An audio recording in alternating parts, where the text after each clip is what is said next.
Tapi yang penting insya-Allah malam ni panel tidak akan tuduh saya sebagai pengurusi bias. Kalau tuan-tuan faham maksud saya. Baik, saya nak beralih pada Ustaz Rizal. Ustaz Rizal, saya teringat masa saya tingkatan 4 dulu, saya pernah dengar kuliah Tok Guru. Tok Guru sebut suatu ketika dulu Allah pernah bermesyuarat dengan para malaikat. Tak kala dia bermesyuarat, maka Allah nukilkan dalam Quran, kata Allah, wa idz qala rabbuka lil malaikati inni ja'ilun fil ardi khalifah. Kata Allah, aku nak cipta wakil aku atas muka bumi. Maka diciptalah manusia. Jadi khalifah tu Ustaz, apa kaitan khalifah dengan dakwah? Mungkin orang Kelantan tahu dah, cuma kita nak peringat. Allah kecak Kelantan pula Ustaz Rizal. Cuma kita nak ingatkan. Tak ada masalah. Okey, tak ada masalah. Silakan Ustaz. Baik. Bismillahirrahmanirrahim. Assalamualaikum warahmatullahi wabarakatuh. Ya, terima kasih pada saudara Amin Idris, moderator, Mas Khalidi, Anna Rafali dan juga Yat selaku panel bersama, YB Ustaz Ahmad Bahaki Atikullah, urus setia yang terbabit dalam penganjuran bicara selebriti ini.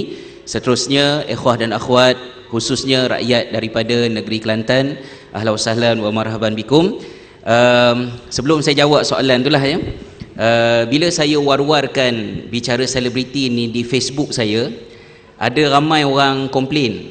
Dia kata, Ustaz, buatlah program yang sama dekat JB kan? Buatlah program yang sama dekat Ipoh. Dia kata macam itulah. Jadi saya hanya mampu jawab satu sajalah.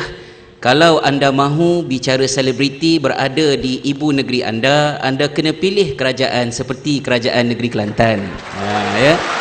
Itulah ya.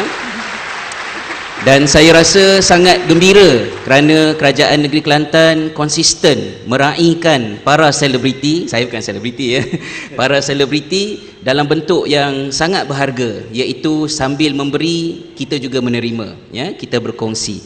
Alhamdulillah. Dan walaupun saya bukan orang Kelantan, saya nak mengambil kesempatan jugalah untuk mengucapkan ahlan wa sahlan kepada Mas Khalidi kita ya, tetamu daripada jauh ya, yang hadir ke negeri Kelantan. Sebab kalau orang luar, kalau saya datang sini mungkin saya tetamu, tetapi kalau Mas Khalidi datang ke Kelantan, saya rasa saya jadi tuan rumah pula ya, untuk meraihkannya insya-Allah. Okey, tak boleh berceloteh. Ustaz memang macam itulah, banyak bercakap kan ya.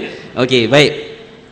Bila disebut tentang khalifah ya, khalifah ini sinonim dengan peranan. Ya, bila kita lihat diri kita sebagai khalifah, kita akan melihat diri kita daripada sudut peranan, bukan dari segi hak. Ya. Maka apabila Allah SWT menciptakan manusia sebagai khalifah, nak dikaitkan dengan dakwah, saya rasa satu keindahan konsep dakwah dalam Islam ini ialah dia menjadikan setiap kita ni istimewa. Dia menjadikan setiap kita ni ada peranan, dan dia menjadikan setiap kita ni ada habuan yang menanti. Sebab apa? Bila Allah SWT sebut dalam Al-Quran ya, dalam surah An-Nahl, kata Allah Subhanahu wa taala, a'udzubillahi minasyaitonirrajim, ud'u ila sabili rabbika bil hikmah wal mau'izatil hasanah wajadilhum billati hiya ahsan. Serulah manusia kepada jalan Allah dengan hikmah, dan berbicaralah, berdebatlah, andai kata ada keperluan untuk berdebat, dengan teladan-teladan dan perdebatan yang baik ataupun yang lebih baik. Jadi nadi kepada agama Islam ni ialah seru. Kita tengok ya, bila ada benda-benda yang orang dah tak seru dah, contohnya macam penutur bahasa Sanskrit, dia sudah tidak menyeru masyarakat untuk bertutur dalam bahasa Sanskrit, maka bahasa Sanskrit mati. Yang menjadi nadi kepada umat Islam ialah kerana bila kita terima peranan dakwah tadi, semua orang rasa nak menyeru manusia kepada Islam, dan itu menjadikan agama kita terus dinamik, terus hidup dalam pelbagai cabaran yang telah ditempuh sepanjang 1400 tahun inilah. Jadi saya melihat bahawa keindahan konsep dakwah dalam Islam dan kaitannya dengan khalifah ialah sama ada saya ustaz, sama ada saya jurutera, sama ada saya kerani, sama ada saya bertugas untuk mengutip duit yang dibayar oleh orang yang nak masuk ke tandas awam, saya sentiasa nampak saya nak menyeru orang kepada Islam, saya nak mengajak orang kepada Islam. Dan bila kita nak ajak orang kepada Islam, 4 perkara baik yang pasti akan berlaku pada kita. Yang pertama, kita hanya seru benda yang kita tahu. Yang kedua, kita hanya seru benda yang kita faham.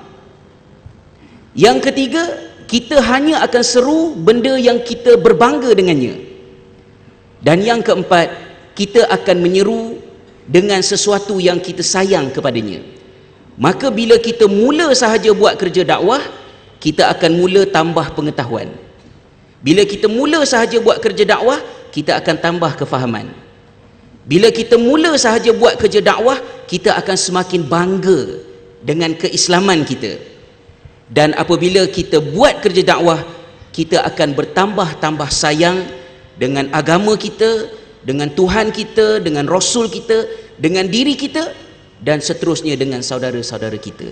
Jadi saya rasa kalau sekiranya topik dakwah dapat digarap dan dianggap sebagai, kalau jari ni sebahagian diri saya, hidung ni sebahagian diri saya, rambut ni sebahagian diri saya, dan dakwah itu juga sebahagian diri saya, maka cemerlanglah Islam sekurang-kurangnya macam yang ada di negeri Kelantan, atau sepatutnya mesti lebih baik dan lebih maju lagi, insya-Allah. Begitulah sedikit respon saya sebagai orang kata pusingan pertama. Tak tahu berapa pusingan ada kan, wallahu alam. Terima kasih ya. Terima kasih Ustaz Rizal. Kita bagi tepukan untuk Ustaz Rizal. Hadirin sekalian,